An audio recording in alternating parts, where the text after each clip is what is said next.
Hello and welcome to the Providence College podcast. I'm Michael Hagan from the class of 2015, and I'm joined by producer Chris Judge of the class of 2005.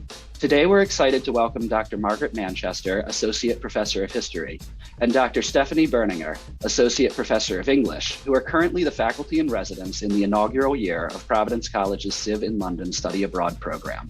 The two have been in London since early January and recently welcomed students to the program. Margaret and Stephanie, thanks for joining us. It's nice to be here. Thank you, Michael. So my first question is, after multiple years of travel restrictions, how excited are students to be able to travel abroad again, and how excited are you?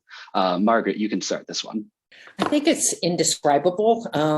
We've been just beyond excited, especially as some of the restrictions on travel began to ease.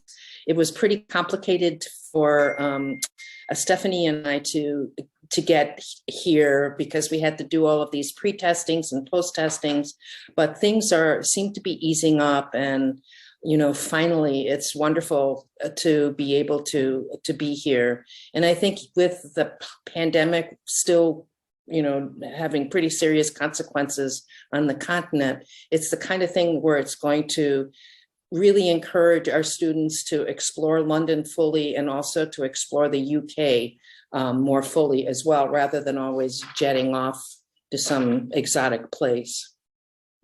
Anything to add, Stephanie? Yeah, I think that the prolonged experience of the pandemic has really given our students a renewed appreciation for just the simple things. So the ability to travel to an amazing location like London is just blowing their minds. A lot of these students are sophomores, and so they spent their entire first year of college virtual. They didn't really have the college experience, and so they're just really delighted. They're just like sponges on our field trip, just soaking it all in. So it of course wasn't a given that this program could even happen this semester, given the volatility of the pandemic situation. What is it like to be abroad during a pandemic, and are there any differences between this and, say, pre-pandemic study abroad programs? Stephanie. It's certainly different from what it was pre-pandemic, but it's a lot of the same things that we've become used to in the United States, mask wearing on public transit and in crowded locations.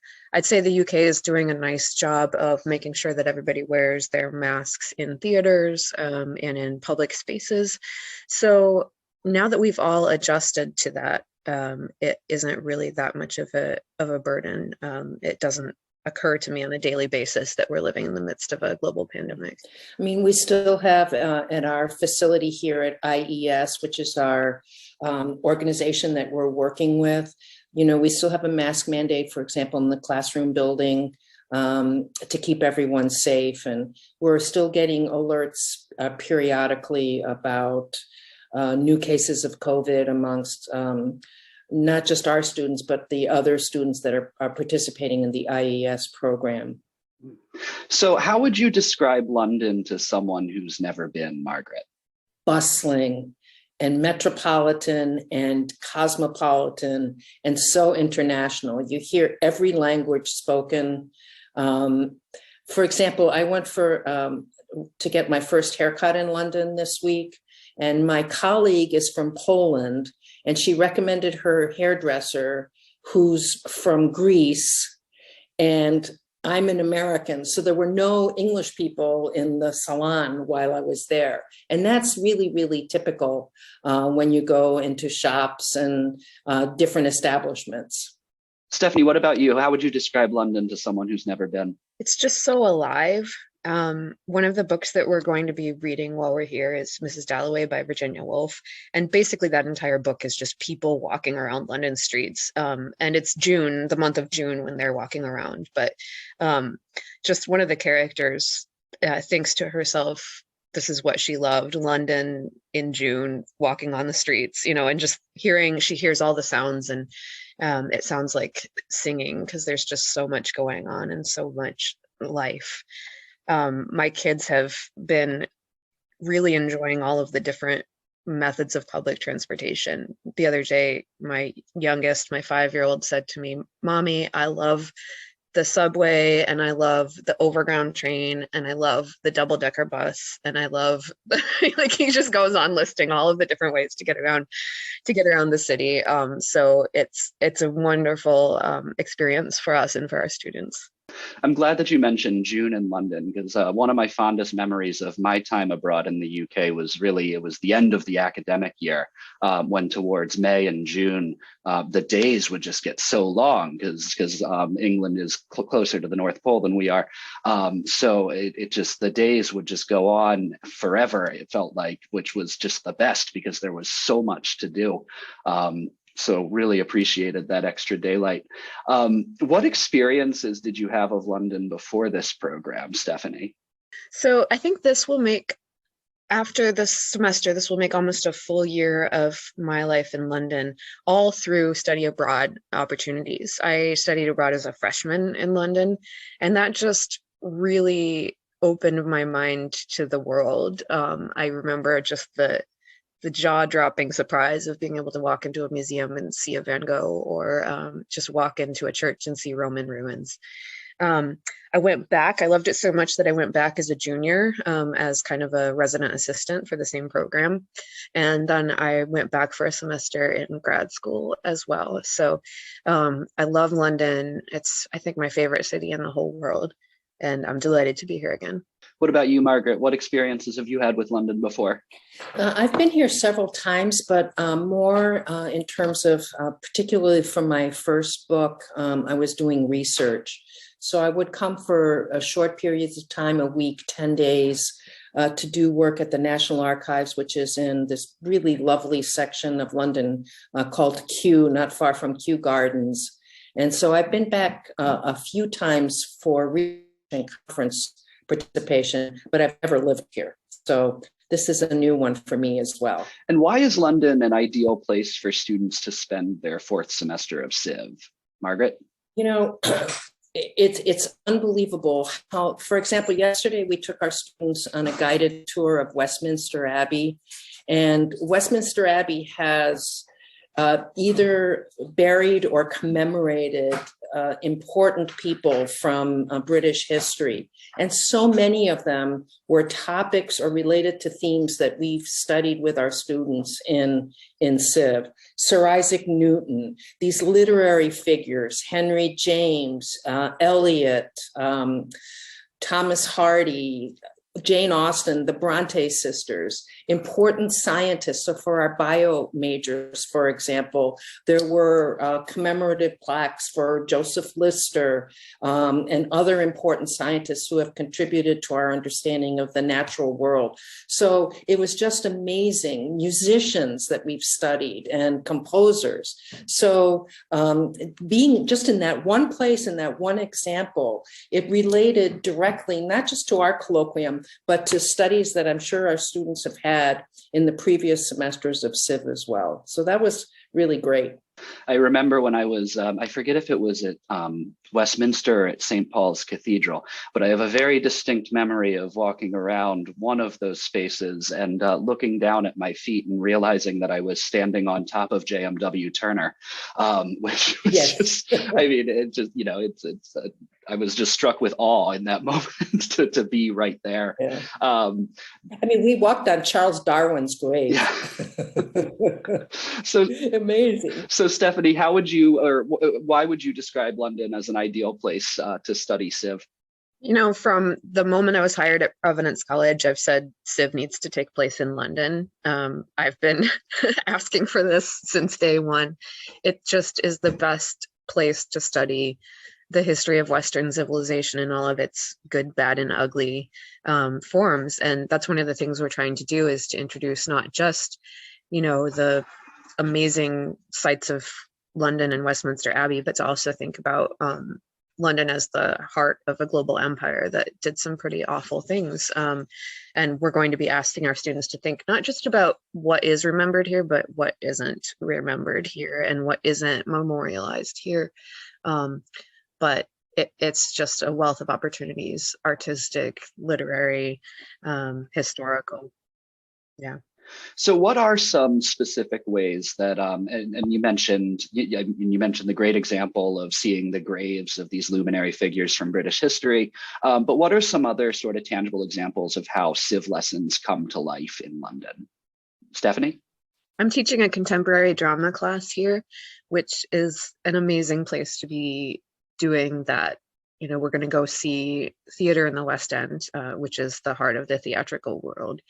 And we're going to be able to, students are going to be able to write their own theater reviews to respond to plays. The plays that we're going to be seeing for the most part are plays that aren't even written down yet. You know, they're brand new, hot off the presses, exciting things for students to be reacting to, things that give them insights into, you know, immigrant culture and youth culture in the UK, things that they may not be exposed to otherwise. And so we're going to try to make the best of every opportunity here.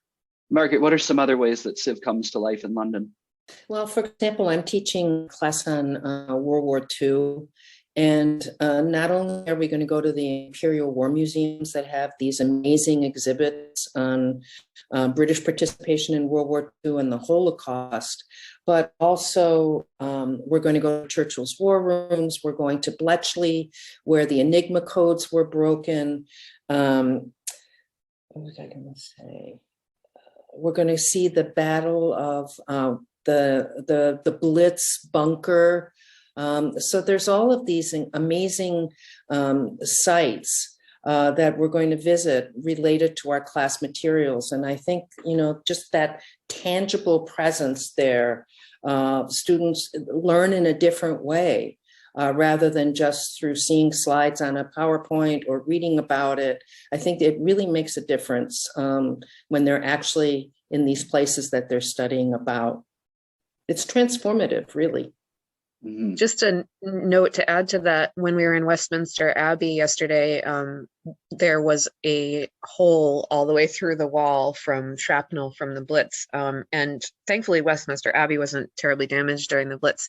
But I also ran into the same thing when I was visiting the Victoria and Albert Museum for my contemporary drama class. I was looking at their theater and performance studies, but you walk in through the gates and there's a big chunk out of one of the big, beautiful, ornate gates. And there's a sign there that says this was damaged during the Blitz. And we left it here so that people could remember what happened to London.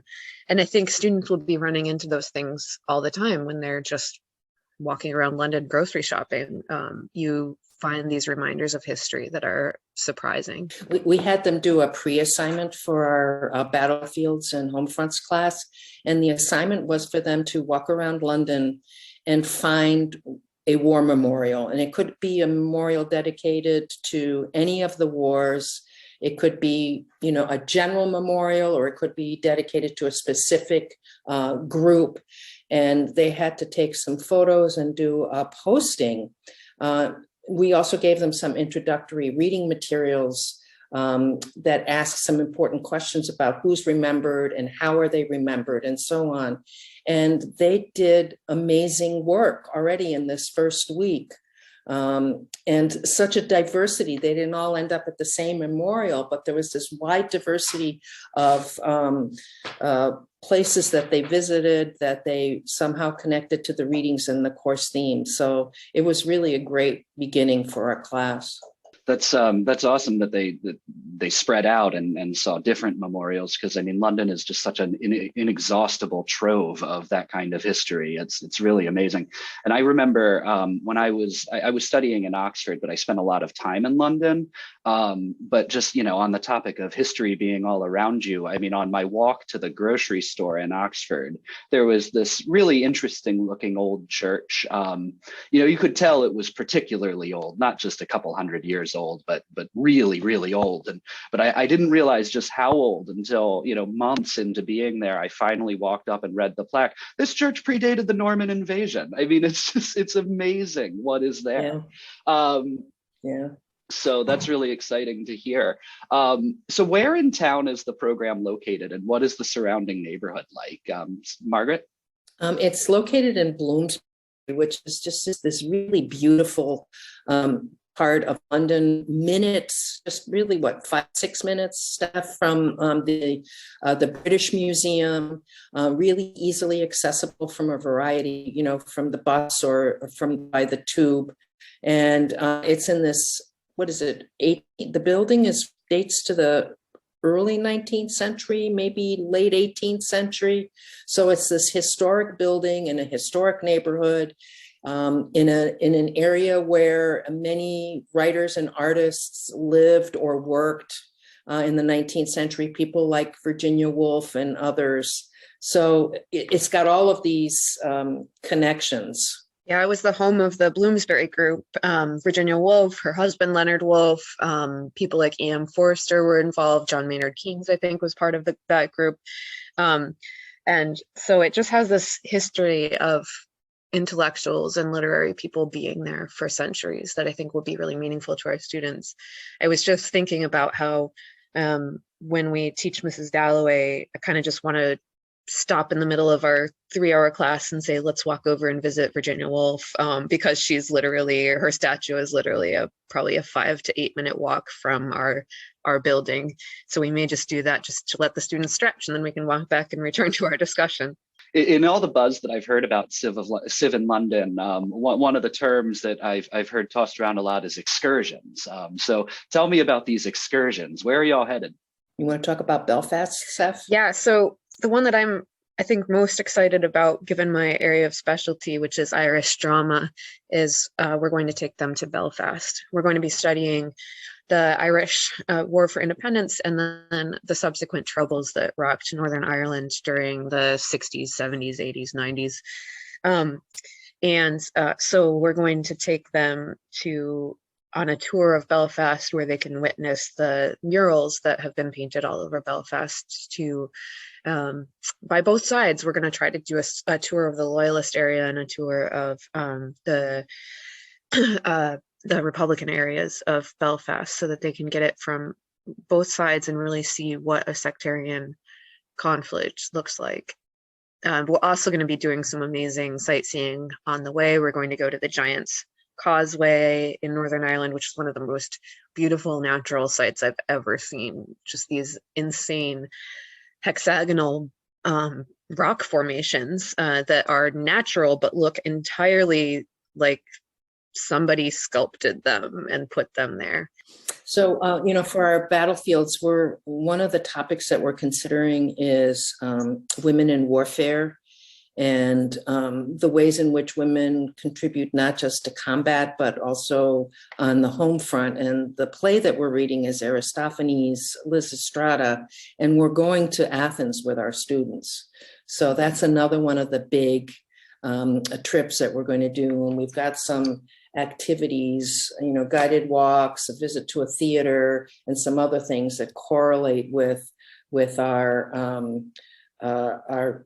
curriculum. The one big disappointment, and this is a pandemic disappointment, from my World War II class, we were going to take our students to Normandy to visit the beaches and the cemeteries, and because of the restrictions back in late November, early December, we had to, at the time, make a quick decision about whether we were going to chance it or not. And because of all of the requirements at the time, we had to cancel that trip. And that's the reality of teaching during a pandemic. You really have to be, it's like a moving target. You have to be flexible in terms of your planning, and have plan B, plan C, and indeed for Normandy, the other options that I had, there's a prisoner of war camp in York, but we found out that it's under construction. Then we wanted to go to the cliffs of Dover, and I wanted to show them the underground tunnels that were used during World War II, but the tunnels are closed. So, and we ended up with plan D, which is also going to be great. But I think one of the hallmarks of teaching during a pandemic abroad is being flexible. Well, and that's, I use the word inexhaustible to describe London and the surrounding region in terms of what's there earlier. It is truly a place where you can, it's a part of the world where you really can have a plan A, B, C, D, E, F, G. You can have endless plans because there's just so much to do. I'm curious, what are some little surprises or moments of culture shock that you or your students have experienced so far in your time in London? Stephanie, do you want to start? The first thing that's coming to mind is that one of our students said the sirens are so quiet here. But that's not really a major culture shock at all. Well, hey, I remember walking around in Oxford. I always, thought the bike bells were such a pleasant sound. I didn't realize that was the European equivalent of laying on your horn, telling somebody to get out of the way. I think the biggest way that I've noticed it and my family has noticed it has been with our children, because they are really used to living in a rural area. We live in Gloucester, so 25 minutes north of the college, and we have a big wooded yard, and my kids are used to hiking in the woods, but they've never really spent any time in the city. And so the first time my 5-year-old saw an escalator on this trip, we were all lining up saying, step on to this escalator. He was right in front of me. He just turned around and bolted the opposite direction. And it was in a big crowd of people. And I will say that even that very same day, he kept asking to get back on the escalator and wanting to try it again. And he is now an expert at riding escalators. But there are a lot of shocks related to living in the big city that have faced our family.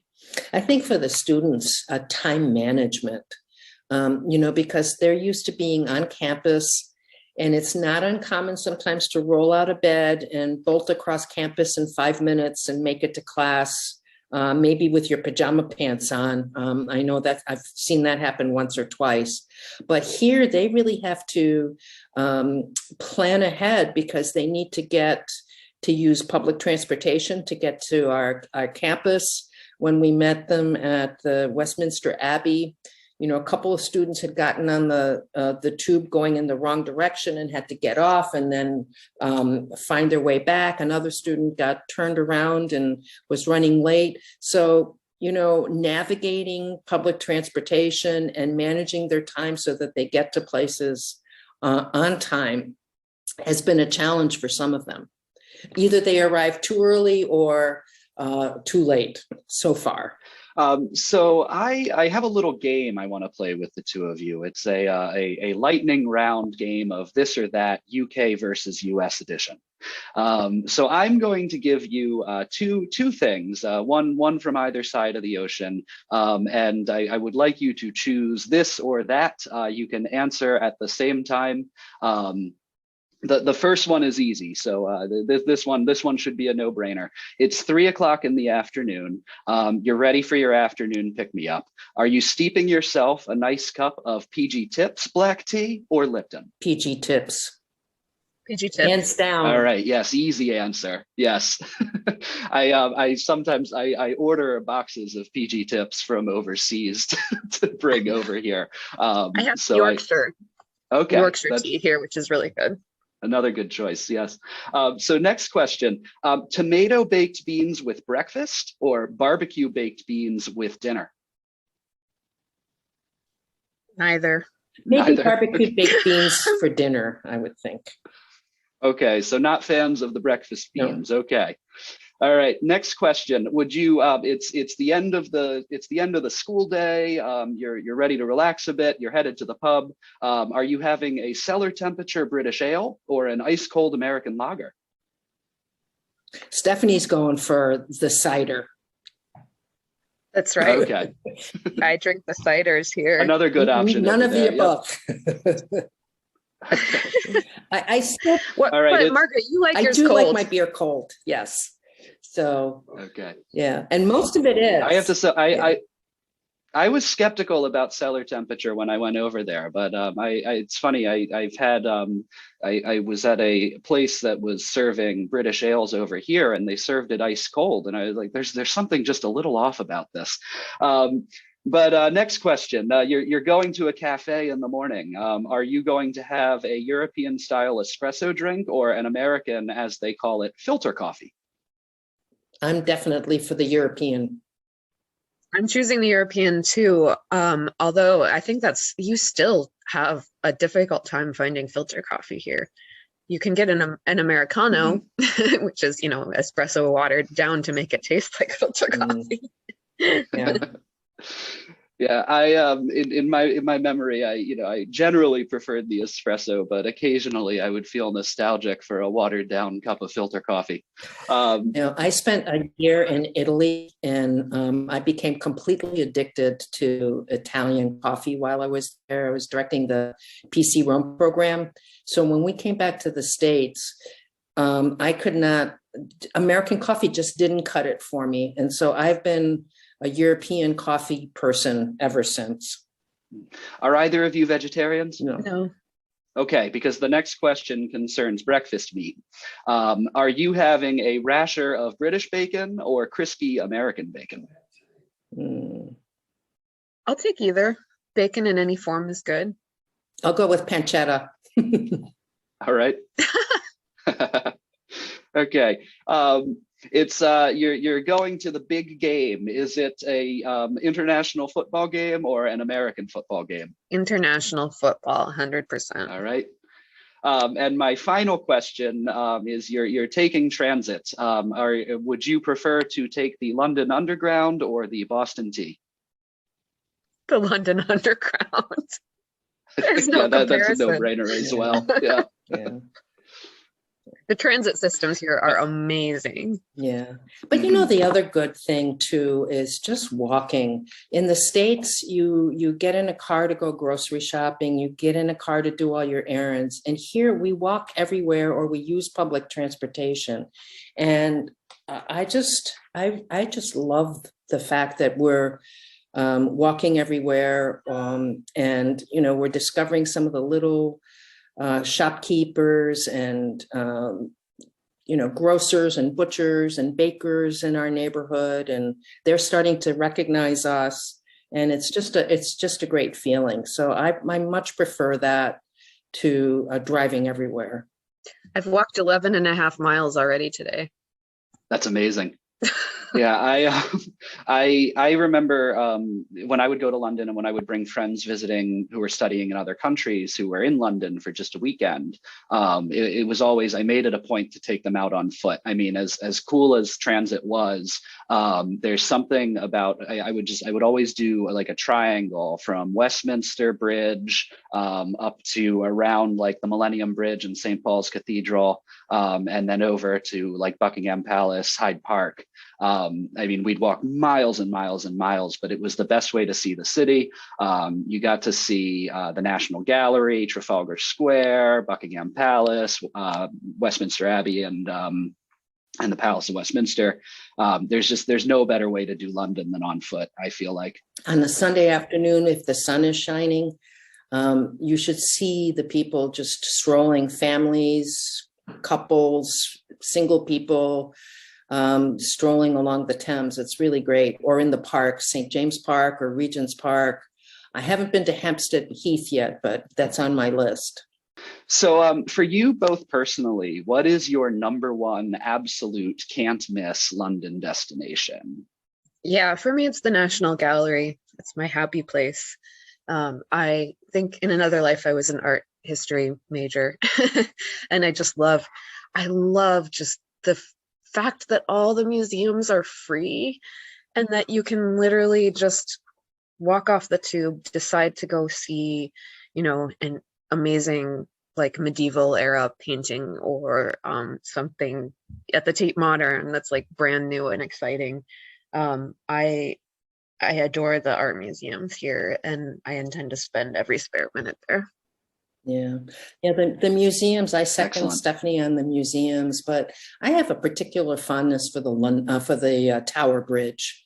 I just love walking along that bridge and seeing what's on both sides of the Thames River, and I never get tired of it. So that part of London along the Thames, I love to bike, but I'm still very, very nervous about trying it in London because there's so much traffic, and because from my American perspective, they're all driving in the wrong direction, and I'm afraid I'll end up squished. So I haven't ventured onto a bike, but walking those areas is just really special.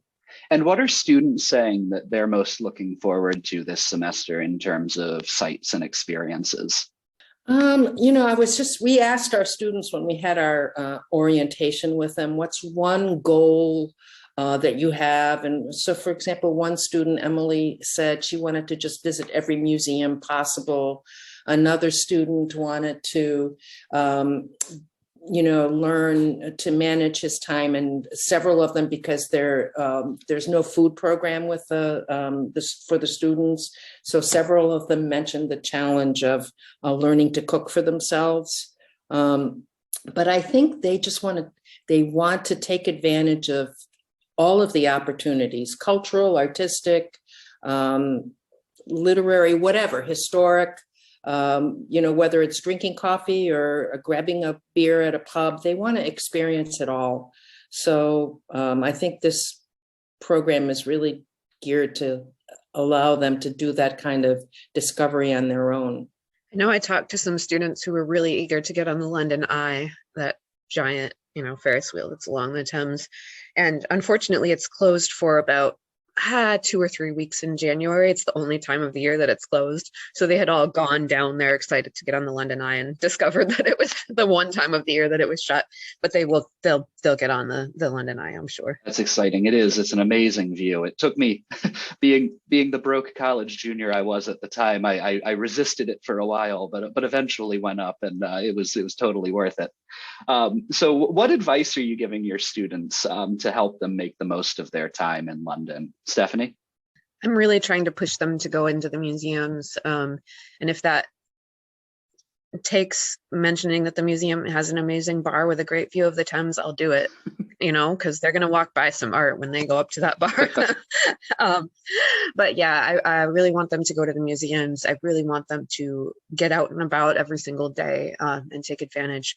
One of the things that I really pushed for when we were designing this trip, and since we're the first faculty leaders who have been chosen for this trip, we had some say in how things go. But one of the things that I pushed for was for them to have an unlimited Oyster Card, so that they could go anywhere they wanted within zones 1 and 2, which is central London. And they could go as many times, ride the bus or the tube as many times as they want during the day. So that, I hope, puts the students who are from, economically privileged backgrounds on equal footing with the students who may have less spending money in their pockets while they're here. They can all go anywhere they want and walk into a free museum or walk in the park or, see the sights of London. And it's equal access and equal opportunity for all our students. The advice I've been giving students is, some of them are already thinking about heading to the continent. And I've really been encouraging them not just to stay and explore London, but also to explore, these day trips that are an hour and a half train ride from London. There's lots of youth hostels where they can get inexpensive overnight stay. So go to Bath, go to Brighton, go to Rye. We're going to take them to Stratford with the program, but just explore different parts of England that are accessible and so beautiful. And it gets you out of the completely huge metropolitan kind of setting into smaller, more intimate spaces that are beautiful and historic and have everything that might be of interest to them. And how can Friars on the US side of the ocean, how can we follow and learn about student experiences during this semester in London? We have an Instagram account, which is civ_London, CIV_London. And we also have a blog, which they can get to by navigating to the Civ in London page on the Providence College website. And there's a button, I think, in the top right corner that says Civ in London blog. And there they can find not just my thoughts and Margaret's thoughts, but the thoughts of our students. We're going to have them blogging on a weekly basis. We should be updating the blog most days because we'll have a lot of student input in the blogs. So they can hear about the plays that students are seeing, the coffee shops that they're discovering, and also their insights from our more academic visits and classes.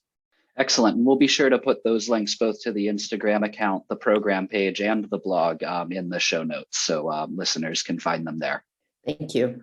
Well, this has been wonderful. Thank you so much for joining us today on the podcast. I've really enjoyed this conversation, and it sounds like you guys are off to a fantastic start of the semester in London. So can't wait to hear more about your experiences. Thank you, Michael. Thanks for having us.